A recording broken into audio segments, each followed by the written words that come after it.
Fred in Bremerton, Washington. Fred, you have a question for Kathleen? Yes, I do. I first want to know the acronym is what now? The letters. The N is for ML? N is for neuro, which means the brain.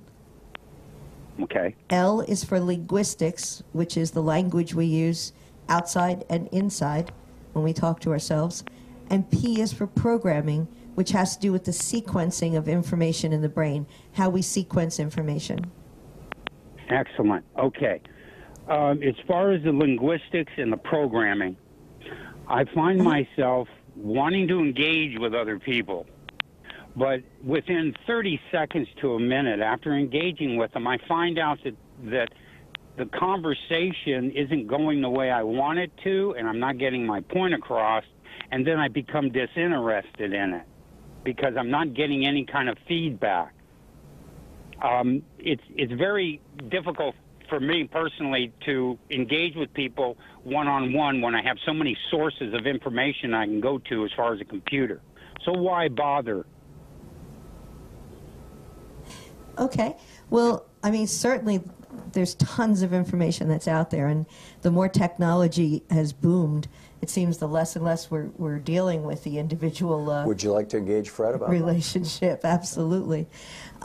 Fred, I think one of the things that you can do is to go back to what we talked about earlier about rapport. So when you first enter the conversation, notice how fast or how slow someone is talking. Notice how they're standing. Maybe stand very similar. You don't have to ape them or mimic them. That would be a little weird. But you can just kind of, if they're kind of leaning on the wall, if you're standing in somewhere, then, you can just sort of move in that direction without, completely mimicking what they're doing. And also notice how they're breathing. So at least you have a little bit of comfort and you feel comfortable, they feel comfortable with you.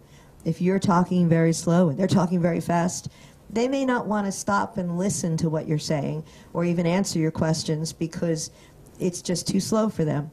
Or maybe you're faster and they're slower and they cannot understand. Because the thing that we know about the brain is that the rate of speech that people speak is usually about the same rate that they take in information in their brain. So if you're talking faster than they're talking, they're not able to catch all the information and vice versa. So now you have the rapport piece aside, you also sometimes want to get to the point quick. In marketing and sales and all the things that we teach, we always say you have to start with a why. Why is it worth it for me right now to spend some time with you? You don't have to say that as a marketing pitch, but think about it. You say, start off with, what is it that you want to know from this person? I respect that you have this much information, and this is what I'm interested in learning from you. Can we chat for a few minutes? Do you have a minute? I'd love to ask you about this. So that at least there's a frame to the conversation.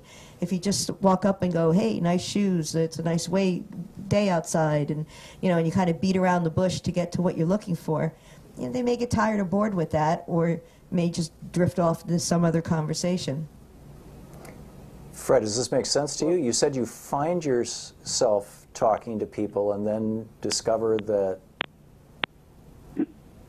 It gets to a point where the routineness of the conversation gets in the way, and I'm not really taking it anywhere else where I would think it would be something exciting to engage with this other person with. Say, I'm a hobby beekeeper. I want to talk to this guy about hobby beekeeping. He wants to go off on the politics of it, and I don't want to go back off on it. So I'm trying to find a way to back myself away from that conversation and redirect it. And I don't think I have the tools available because I'm not very good at that.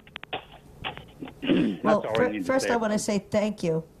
First I want to say thank you for being a hobby beekeeper, because we definitely need to take care of the bees, and so thank you for doing that as a hobby.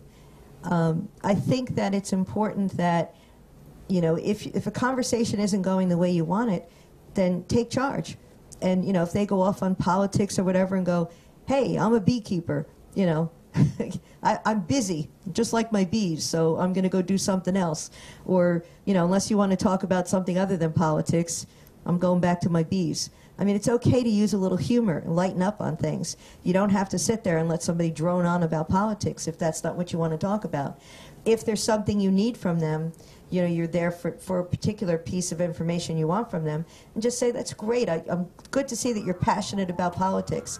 And can I simply have the answer to my question? Remarkable stuff.